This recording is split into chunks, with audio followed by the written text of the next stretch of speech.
Bom dia, meus queridos. Celebramos hoje o início dos exercícios espirituais da Quaresma, com a quarta-feira de cinzas. Hoje a igreja não começa a Quaresma com flores, com arranjos, com a igreja toda enfeitada, mas com pó.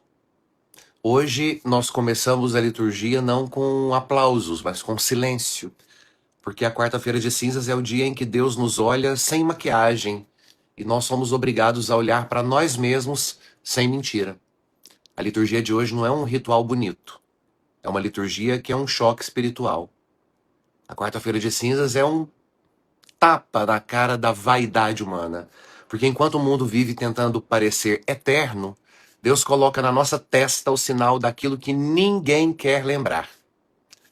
Tu és pó e ao pó voltarás. O mundo de hoje vive como se nunca fosse morrer. Já pararam para prestar atenção? Nós vivemos como se o nosso corpo fosse um projeto infinito, como se a juventude fosse um direito, como se o tempo fosse um funcionário. E aí a gente corre, corre, compra, compra, posta, posta, mas no fundo não sabe para onde que nós estamos indo. As cinzas representam Deus dizendo: pare, acorde, você está vivendo ou apenas sobrevivendo? Porque quando Deus fala tu és pó, ele não está nos humilhando. Ele está salvando cada um de nós das nossas ilusões. E a cinza, então, se torna um sacramento da verdade. Há muitos anos, nós vamos compreender que as cinzas pertencem a um contexto muito antigo. Não é nem uma invenção medieval, como muita gente quer ensinar. Já no Antigo Testamento, quando alguém queria se arrepender, reconhecia que tinha perdido o rumo, ele fazia o quê? Pela tradição, sentava-se sobre as cinzas. Sentava-se sobre as cinzas e, a partir disso, nós vamos ter um gesto concreto de arrependimento. Jó, por exemplo, quando nós vimos a sua metáfora, o autor sagrado nos mostra Jó sentando-se sobre as cinzas. O profeta Daniel jejuou e cobriu-se de cinzas. E toda a cidade de Nínive, capital do Império Assírio, quando ouviu a pregação do profeta Jonas, se vestiu de saco de sisal, piniquento, e também se cobriu de cinzas. Porque a cinza é o símbolo do homem que diz: eu não sou Deus, eu errei e eu preciso voltar para o meu caminho. E isso é muito mais profundo do que mero moralismo. A cinza não significa pare de pecar. Pelo contrário, é algo mais radical. As cinzas significam volte a ser humano. No começo, as cinzas eram para poucos. Hoje, ela é para todos. E aqui entra algo muito histórico, muito bonito. Nos primeiros séculos do cristianismo, as cinzas eram impostas somente para os penitentes públicos. E aqui eu preciso recordar, no início da igreja, os pecados não eram confessados no ouvido do padre. Os pecados eram confessados para toda a assembleia dentro da igreja. Então todas as pessoas ficavam sabendo dos pecados alheios. Então veja, os penitentes públicos, pessoas que tinham cometido pecados graves e precisavam passar por um caminho público de penitência até o domingo de Páscoa. Eles recebiam cinzas como quem diz: eu não posso mais viver como vivia antes. Com o tempo a igreja entendeu. Se era verdade que alguns precisavam de penitência, era verdade também que todos precisavam. Porque o pecado não está só nos grandes escândalos. O pecado está no coração. O pecado está no orgulho, na vaidade, no ego, no ressentimento, na língua fofoqueira, na língua que fere e ofende, no olhar que inveja e cobiça, na alma que se acostumou a viver sem rezar. Então a igreja tomou a cinza e colocou na cabeça de todo mundo de forma igual. E isso se consolidou especialmente a partir da Idade Média e foi confirmado como um costume universal por volta do século XI. Ou seja, a igreja foi dizendo ao mundo: ninguém está acima da conversão. E a igreja nos dá duas frases, como duas portas espirituais. Quando o padre impõe as cinzas, ele pode dizer: lembra-te que és pó e ao pó voltarás. Ou então, convertei-vos e crede no Evangelho. A primeira frase é o choque do limite. A segunda é o chamado da esperança. A primeira nos lembra, você não é eterno. E a segunda nos lembra, mas você pode recomeçar. E aqui está o segredo. As cinzas não são símbolo de desespero. Pelo contrário, são símbolos de chance.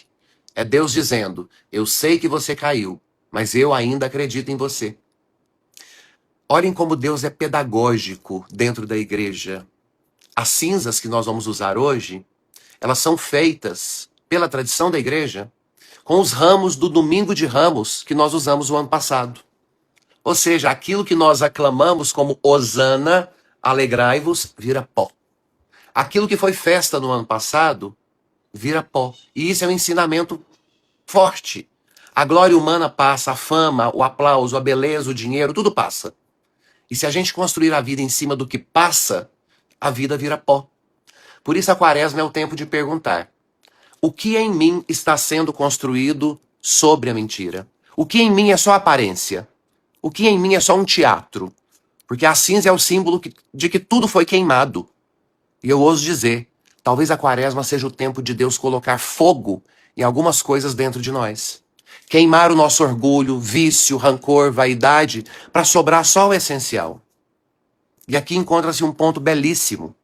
Depois do Concílio Vaticano II, a igreja começou a lembrar com força que a quaresma não é apenas pagar promessa ou fazer sacrifício. Não. A quaresma é um caminho de volta ao batismo. É um tempo de reencontrar a identidade cristã. Eu pertenço a Cristo.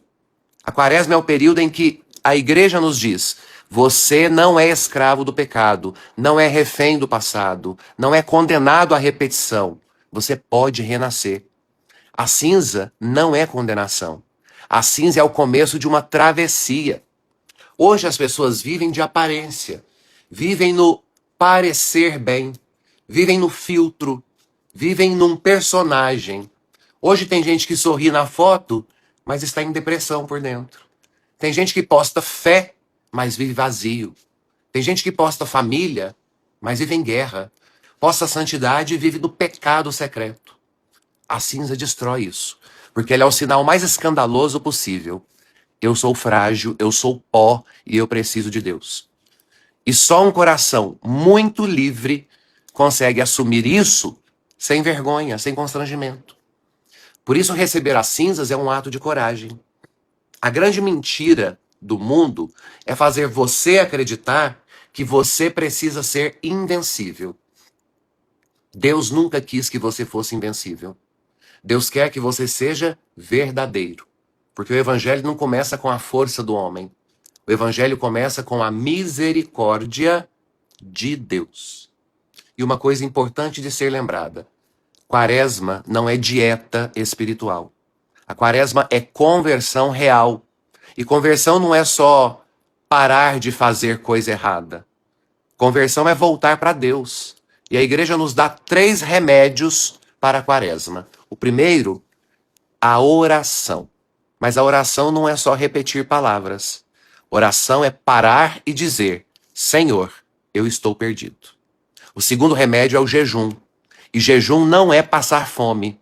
Jejum é educar as nossas vontades. Jejum é colocar um cabresto nos nossos excessos. É aprender a dizer não para aquilo que domina o nosso corpo e a nossa matéria. E o nosso terceiro remédio é a caridade. Mas a caridade não é esmola para aliviar nossa culpa. Caridade é amor que se transforma em gesto. A quaresma não é teatro. Quaresma é mudança de vida. Hoje, Deus coloca sobre nós as cinzas. Vai ser traçado o sinal da cruz na nossa testa, não para nos humilhar publicamente, mas para nos lembrar: você não é eterno. Então pare de desperdiçar o tempo e a vida. Pare de viver com ódio. Pare de adiar o perdão, de adiar a confissão. Pare de viver em pecado escondido. Pare de viver com o coração duro. Porque no final, tudo vira pó. E o evangelho é a grande notícia. O pó não é fim. Deus faz renascer vida do pó. Ele criou Adão do pó. Ele ressuscitou Cristo do túmulo e ele pode ressuscitar você do seu cansaço, do seu pecado, da sua tristeza, da sua depressão, da sua angústia, da sua falta de vontade. Hoje, quarta-feira de cinzas, começa a quaresma. E eu digo para você com toda força, não desperdice este tempo, porque talvez essa seja a quaresma mais importante da sua vida. E por que não dizer, talvez seja a última quaresma da sua vida. E quando você sair da igreja com as cinzas traçadas na sua testa, você não está saindo marcado pela morte. Você está saindo marcado pela esperança. E a igreja te diz, convertei-vos e crede no Santo Evangelho. Que assim seja, meus queridos.